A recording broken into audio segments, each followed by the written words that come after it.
introduce a little bit around the case we have been talking and done together, and we've been working with. So I think you can start a little bit. Well, first of all, if you're not familiar with Sentian, Sentian is an AI company, 17 people, been doing AI for many years, and we're focused on industrial AI applications. And Stockholm Exergi is the energy company in Stockholm. We have a history that years back to early of 19th century. We work with energy, and somehow that is also a unique position to work from. But it's also challenging, how can we innovate over times? So we have been very precise on 4 areas where we are innovating and where we are looking how can we develop the business. So it's everything around how can we use heat recovery from waste solutions, how can we work with sustainable cities, how can we work with smart buildings, and how can we work with digitalization. And these 4 areas has been the key to when we're looking on how can we work with startups. So we believe that we can't do everything ourselves, but we have to also be very precise on what are we looking for and how can we connect this into also in timing.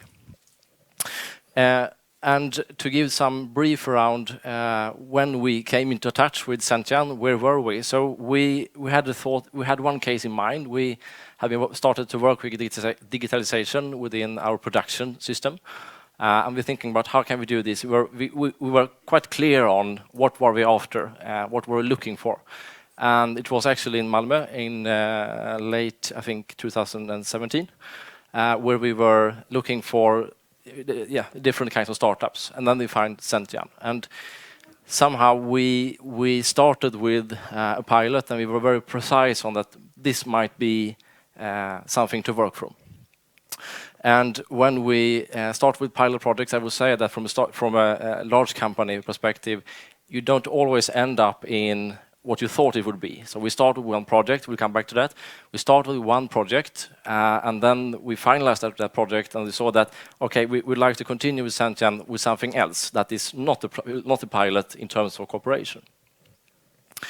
And I think you can fill in a little bit. Yes, so when we met with Stockholm Exergi, which was called Fortum at the time, we found something that was very valuable to us. We were looking for companies that were willing to bet that they were doing that they would work with a small company.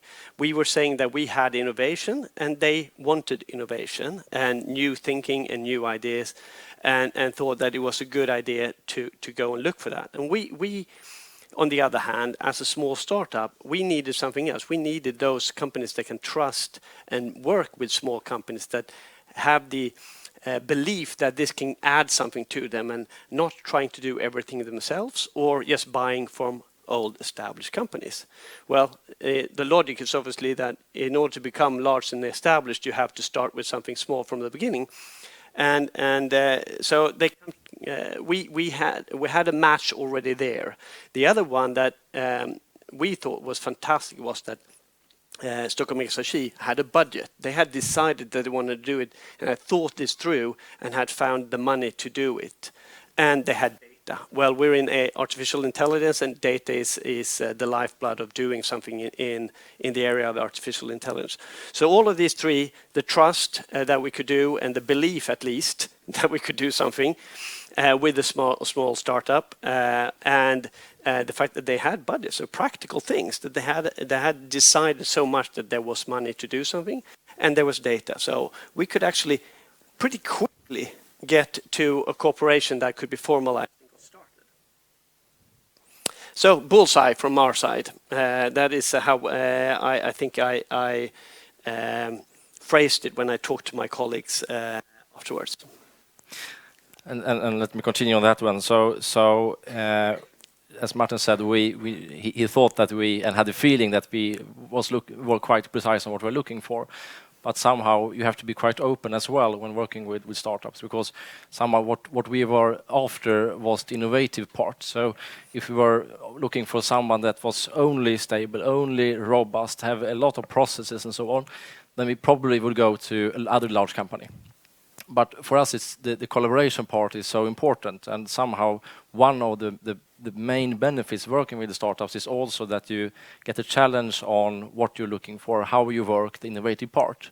And to actually benefit from that, we had to be quite open in how we were doing, what we are looking for, and open in discussions around how do we scope this, do we do it this time, what is the time frame, and so on. And by doing that in the first case, I think we benefited a lot of it when we also moved on to other cases together. Secondly, I would also highlight that somehow as you work with a startup, you have to be quite open and quite humble as well in understanding that everything is not in place. So if you're going to start to a large company, of course they have, again, their processes, they have everything in place, and they know how to read large contracts and so forth. But working with startups, you have to be humble as well in this part and somehow help them or support them and prioritize what is important and what is not important in this collaboration, this cooperation. Yes. So being small and being large is the next theme on what we had to say. So as a small company, we don't, as we said, have all of the things in place, but on the other hand, we were able to come up with lots of ideas. Some of them more crazy and could be discussed out of the scope. Some of them more realistic and actually fitted well. So we had that interaction in many stages, primarily in the beginning of the project. And then we continued on just progressing down the line of interacting frequently in the beginning. Then we had a little bit of lowered, sort of not equally frequent because we were having to deliver. And as a small company, that's really one of the big challenges, that you have to deliver all of these things in the end. So we basically focused a lot of our attention on really delivering what we had already promised, because we always overpromised a little bit in the beginning. But we, I think, caught up in the end and could deliver almost exactly on time, which a few days late. Yes. Yeah, and connecting back to that, so in the practical case that involved also parts from the production organization. And as I mentioned in the early beginning, so we are a energy company. We work as a utility. We have a history of everything is stable. We have large scale investments and so forth. But somehow inviting the startups, in this case Sentian, to work with us on this special part brought also innovations in other angles, in other dimensions as well. So somehow it's as Martin said, it's not only about the practical case, but it is also around how to work with the startup. And by working with the startup, as Sentian in this case, you get a lot of benefits also in challenging the process, and then also somehow coming from the outside in, that everything that is crystal clear for us and this is the way to do it is perhaps not that for a startup, which is a benefit from outside in perspective, that you get challenged on the right sides. So we started with this within the production, and then we saw that we, as I mentioned, we have 4 areas where we focus very much on how we develop the business and how we develop our operations. And we saw that, okay, now we know Sentian around what they have actually been doing and delivered. And we could see that we have also other cases, in this case within smart buildings. How can we utilize from them, and how can we work with them also on another case, which is not a pilot case? And that led to that we extended the cooperation to that part as well. And we have been working on that for time now. And I think, again, understanding what do you want to go, and be open and invite the startups within that field.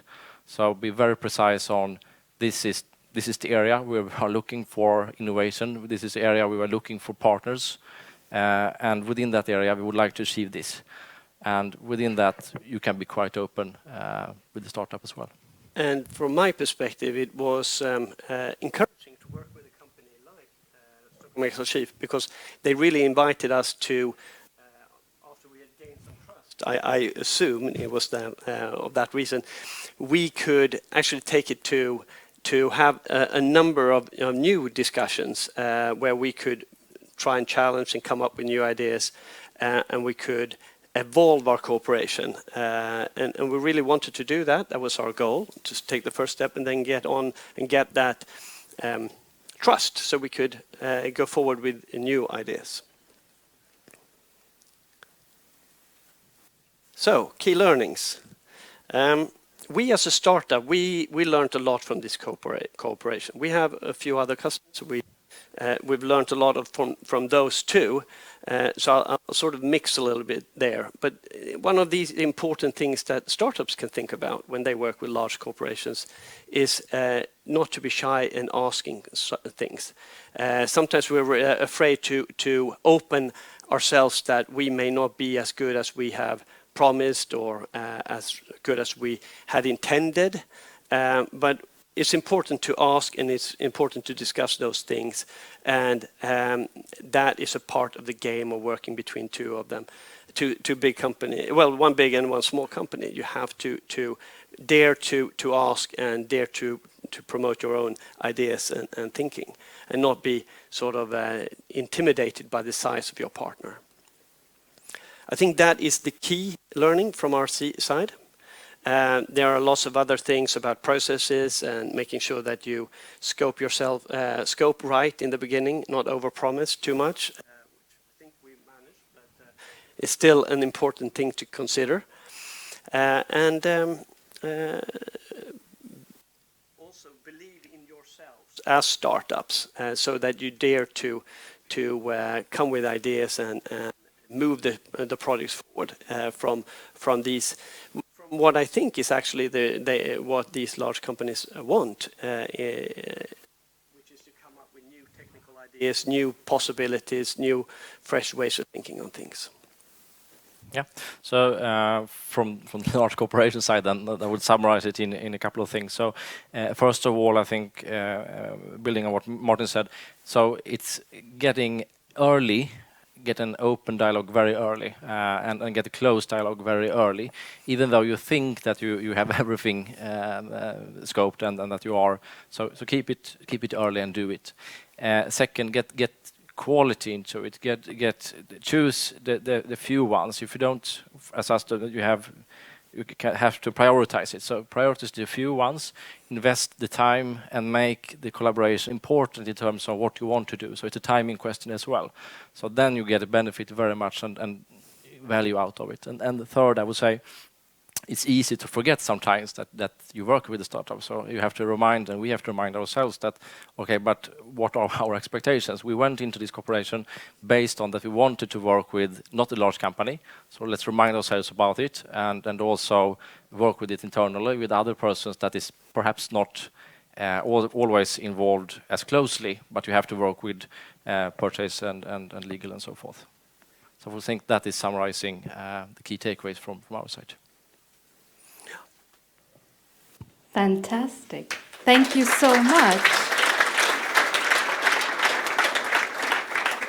So I'm going to drill down, because there were so many key points, and I think you'll see this recurring in various formats here today. But one of the challenges that I think a big company often faces is when you go out and say, I'm going to work with a startup. You either hear it's a marketing exercise, or why don't we just do this ourselves? So why didn't you just do it yourselves? So I think that is, by doing it ourselves, that is of course common to think so. And I think in this case, we, and in all of the startup innovations that we work together with startups, it's about that understanding that there are startups companies that are more innovative than us. Mm-hmm. They have specialized in some area, which will never be as good as them in that area. And either we can think that we will do everything ourselves, or we actually work with them, and we have decided the latter. Did you try it yourselves first? Not in this case, but of course other things we have tried ourselves. And I wanted to commend you for having the courage to have the courage as a startup to ask the right questions. And I'm just in awe of the wisdom that you already have by saying, ask about the budget. This is a key success factor, ask about the budget.